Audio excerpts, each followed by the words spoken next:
घंटे तक आपके साथ बने रहेंगे और आपके सारे सवालों पर आपको जवाब दिलवाएंगे। और आज आपके सवालों के जवाब देने के लिए कुछ देर में हमारे साथ जुड़ेंगे www.nimeshthakar.com के निमेश ठाकर जी। लेकिन उससे पहले बाजार पर एक बार हम नजर डालेंगे।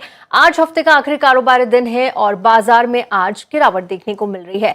निफ्टी के लेवल्स की बात करें तो 200 अंकों से ज्यादा की गिरावट निफ्टी में है। फिलहाल 23,955 के लेवल पर निफ्टी में कामकाज हो रहा है। वहीं बैंक निफ्टी के लेवल्स की अगर बात करेंगे तो यहां पर जो है 400 अंकों से ज्यादा की गिरावट है। 57,561 के लेवल पर बैंक निफ्टी में काम हो रहा है। लेकिन देखिए, अगर इंडाइसेस पर आप नजर डालेंगे, आज का जो सबसे बड़ा डेंट बाजार पर पड़ रहा है वो निफ्टी आईटी इंडेक्स है। और देखिए, इंडेक्स 5% से ज्यादा टूटा है। 5.5% की कमजोरी इंडेक्स में बनी हुई है। इसके अलावा हल्की फुल्की तेजी आप जरूर फार्मा स्टॉक्स में देख सकते हैं, लेकिन आज जो है गिरावट ही बाजार में देखने को मिल रही है। हमारे साथ निमेश जी भी जुड़ गए हैं। निमेश जी, गुड आफ्टरनून, बहुत बहुत स्वागत है आपका 18 हाउस स्वदेश पर। और हफ्ते के आखिरी कारोबारी दिन में हम आज हैं और यहाँ पर जो है गिरावट ही देखने को मिल रही है। निफ्टी आईटी काफी टूट चुका है लेवल्स पर। क्या लग रहा है आपको, सेकेंड हाफ के लिए मार्केट में कोई रिकवरी के संकेत दिख रहे हैं या फिर ये डाउन ट्रेंड जारी रहेगा? वेरी गुड आफ्टरनून तृप्ति। देखिए, मार्केट के अंदर जिस तरह से हम लोगों ने पिछले 4 दिनों में एक अच्छी तेजी देखी थी। निफ्टी अगर आप बात करें तो 100 डेज एक्सपोनेंशियल मूविंग एवरेज के पास, जहां पर 24,170 के आसपास एक रेजिस्टेंस ले रहा है और वहां पर थोड़ा बहुत जो है आज हम लोगों को गैप डाउन ओपनिंग हुआ है। अच्छी बात यह है कि ये गैप डाउन ओपनिंग होने के बाद अभी तक मार्केट जो है वो ये लेवल के ऊपर सस्टेन हुआ है और फर्दर करेक्शन नहीं आया है। ऑल ओवर जो सेटअप है वो सेटअप बाय ऑन डिप्स का है। मैं मानता हूं कि नीचे की तरफ जो निफ्टी में सपोर्ट एरिया बन रहा है वो 23,900 23,850 के आसपास एक अच्छा सपोर्ट बन रहा है। तो और भी यहाँ से 50-60 पॉइंट की गिरावट मार्केट के अंदर आ सकती है, बट ये जो करेक्शन रहेगा वो बाइंग अपॉर्चुनिटी है। मुझे लग रहा है कि जिस तरह से ऑल ओवर सेटअप है निफ्टी में, आने वाले दिनों के अंदर हम लोग 24,200 से 24,400 तक के लेवल देखने को मिल सकते हैं। ऐसे चांसेस ज्यादा दिख रहे हैं। तो फिलहाल मेरा व्यू बुलिश है और भी यहाँ से अगर 50 या 70 पॉइंट की गिरावट आती है तो निफ्टी में बाय करके चलना चाहिए, ऐसा मेरा मानना है। चलिए, तो ये नज़रिया मार्केट को लेकर आता हुआ और शो की शुरुआत करते हैं। पहला सवाल लेते हैं। पहला सवाल हमारे पास यूट्यूब से आया है संजय बंका का, और ये सवाल है वोडाफोन आइडिया को लेकर। निमेश जी, सवाल है इनका वोडाफोन आइडिया को लेकर। 700 शेयर्स हैं वोडाफोन आइडिया के और करीब 13.95 इनका एंट्री प्राइस रहा है स्टॉक में। और इनका सवाल है कि अभी क्या करना उचित रहेगा इस स्टॉक में, क्योंकि वोडाफोन आइडिया की तरफ अगर हम नज़र डालें तो अभी ही इसी हफ्ते जो है 52 वीक हाई भी हिट किया है वोडाफोन आइडिया ने। एक अच्छा मोमेंटम वोडाफोन आइडिया के स्टॉक में हमें नज़र आ रहा है। ओवरऑल टेलीकॉम सेक्टर के स्टॉक्स में एक अच्छा मोमेंटम बना हुआ है। ऐसे में क्या करने की सलाह रहेगी इस स्टॉक में? देखिए, वोडाफोन आइडिया के अंदर जिस तरह से चार्ट सेटअप बना है, एक पॉजिटिव सेटअप है। स्टॉक के अंदर एक मोमेंटम बन रहा है। हालांकि थोड़ा टाइम से थोड़ा कंसोलिडेशन देखने को मिला है, बट जिस तरह से कंपनी के न्यूज फ्लो आ रहे हैं, कहीं ना कहीं मुझे लग रहा है कि एक टर्न अराउंड स्टोरी बन सकती है। तो फिलहाल राय मेरी यही है कि जब तक ये स्टॉक 14 रुपीज के ऊपर ट्रेड कर रहा है तब तक ये स्टॉक के अंदर बुलिश नजरिया रख के होल्ड करना चाहिए। नीचे की तरफ 14 रुपीज के स्टॉप लॉस से मैं आपको होल्ड की राय देता हूँ। ऊपर में मुझे लग रहा है कि कहीं ना कहीं एक शॉर्ट टू मीडियम टर्म में आपको 16.50 से 17 तक के लेवल आने वाले दिनों में देखने को मिल सकते हैं। तो फिलहाल नजरिया मेरा बुलिश है, मैं आपको होल्ड की राय देता हूँ। वोडा आइडिया को लेकर बुलिश नजरिया और इन स्तरों पर आपको होल्ड की सलाह। आगे बढ़ेंगे। हमारे लाइव कॉलर पीयूष हमारे साथ जुड़ गए हैं। पीयूष, हाय, गुड आफ्टरनून, कहाँ से बात कर रहे हैं आप? Good afternoon ma'am. पूछिए, क्या सवाल है पीयूष? मैम, मेरा क्वेश्चन था, मैंने काफी टाइम पहले विप्रो के शेयर्स लिए थे, प्राइस 309 पे। अभी ये काफी ज्यादा लॉस में आ रखा है। ये 42% के आसपास इसमें लॉस दिखा रहा है। जी, क्या जानना चाहते हैं आप? तो अभी मेरे को ऐसा कुछ रश नहीं है कि मैं अभी इसको सेल आउट करूं। अगर ये 2-3-4 साल में भी ऊपर जाएगा तो कोई दिक्कत नहीं है मेरे को। बट मैं ये पूछना चाह रहा था कि जो मेरा ये बाइंग प्राइस है 309, इसको कब तक ये टच कर सकता है, क्योंकि भी काफी लो हो रखा है। बिल्कुल ठीक पीयूष, और आपके सवाल पर आपको जवाब मिलेगा और काफ़ी सारे हमारे जो व्यूअर्स हैं उनका भी सवाल होगा, क्योंकि आईटी स्टॉक्स में आप देख सकते हैं आज भारी गिरावट देखने को मिल रही है।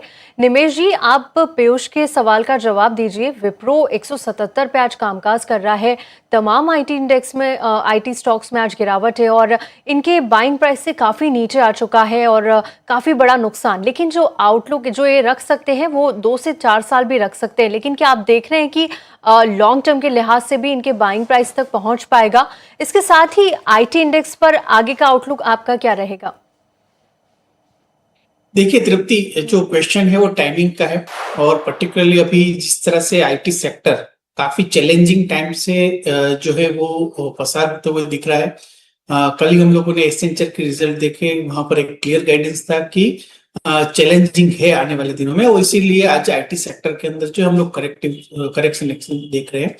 मुझे लग रहा है कि आपको जो टाइम का क्वेश्चन है वो बताना काफी डिफिकल्ट है, क्योंकि आगे जाके कितनी चैलेंजेस कंटिन्यू रहेगी और कंपनियां वो चैलेंजेस को कैसे कोप अप करेगी वो कहना अभी डिफिकल्ट है।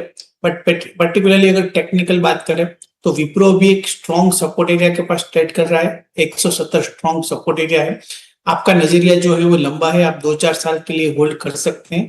तो मेरी राय यही है कि आपने एक हायर लेवल के ऊपर एंट्री ली है, अभी वैल्यूएशन वाइज काफी अच्छे वैल्यूएशन के ऊपर ट्रेड कर रहा है, तो यहाँ से आप एसआईपी मोड के अंदर एवरेज आउट करने का प्लान कर सकते हैं। मुझे लग रहा है कि आने वाले 3 या 4 महीने में स्टॉक में कोई बड़ी मूवमेंट नहीं आएगी, बट ये टाइम पीरियड आप ये स्टॉक को एसआईपी मोड के अंदर एक्यूमुलेट करिए, तो आपको 2 या 4 साल के अंदर आपका एवरेज जो कॉस्ट रहेगा वो नीचे आएगा और आपको एक अच्छा लेवल के ऊपर एग्जिट मिलेगी। बट फिलहाल मेरी राय यही है कि अभी आपको होल्ड करना है तो आप 2 साल के लिए होल्ड कर सकते हैं। आपका प्राइस आने में टाइम लगेगा, कितना टाइम लगेगा वो बता नहीं सकेंगे, बट आप ये लेवल से आप एसआईपी मोड के अंदर ये स्टॉक को एवरेज आउट करने का प्लान कर सकते हैं। चलिए, तो होल्ड करने की सलाह रहेगी फिलहाल। और आगे चलते हैं, लाइव कॉलर हमारे साथ जुड़ी हैं रश्मि रेखा। रश्मि, बहुत बहुत स्वागत है आपका शो में। बताइए क्या सवाल है आज का? नमस्कार, मैं HDFC बैंक, मेरे पास है 200 शेयर 980 के रेट पे खरीदा हुआ, और दूसरा शेयर है जियो फाइनेंस 300 शेयर 300 के रेट पर खरीदा हुआ, तो क्या करूं? दोनों पर सलाह चाहते हैं आप? हाँ, दोनों में सलाह है। ठीक है। निमेश जी, सवाल आपने सुना है। 2 शेयर्स पर राय चाहती हैं रश्मि जी। एक जियो फाइनेंस है और HDFC बैंक है। HDFC बैंक के इनके पास 200 शेयर्स हैं और 980 का इनका खरीद भाव रहा है, और दूसरा स्टॉक है इनके पास जियो फाइनेंस, 300 शेयर्स हैं और 300 खरीद भाव है। दोनों में ही देखा जाए तो इन्हें नुकसान अभी फिलहाल ये झेल रहे हैं, तो ऐसे में क्या स्ट्रैटेजी होनी चाहिए दोनों स्टॉक्स को लेकर? नजरिया क्या है? नजरिया अगर पता चलेगा तो बेटर रहेगा। रश्मि जी, पर आप अगर नजरिया शेयर कर सके एक्सपर्ट के साथ, शॉर्ट टर्म के लिए देख रही हैं, लॉन्ग टर्म के लिए?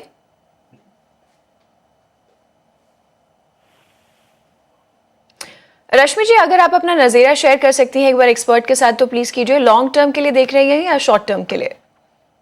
टर्म के लिए सोच के रखा है। एक बार फिर से रिपीट करेंगे प्लीज? लॉन्ग टर्म के लिए सोच के रखा है। ठीक है, हाँ, एवरेज कर सकती हूँ। ठीक है, तो निमेश जी लॉन्ग टर्म का नजरिया चाहती हैं और एवरेज भी कर सकती हैं।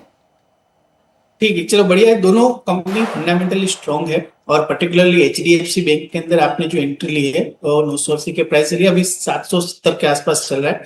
मेरी राय यही कि आप एसआईपी मोड के अंदर ये स्टॉक के अंदर एक्यूमुलेट करें धीरे धीरे। जो कुछ भी चैलेंजेस थी बैंक के सामने, वो काफी हद तक चैलेंजेस जो है वो खत्म होती हुई दिख रही है। चार्ट्स के ऊपर भी अगर आप देखें तो शॉर्ट टर्म डेली चार्ट्स के ऊपर double bottom kind of structure एक बनता हुआ दिख रहा है।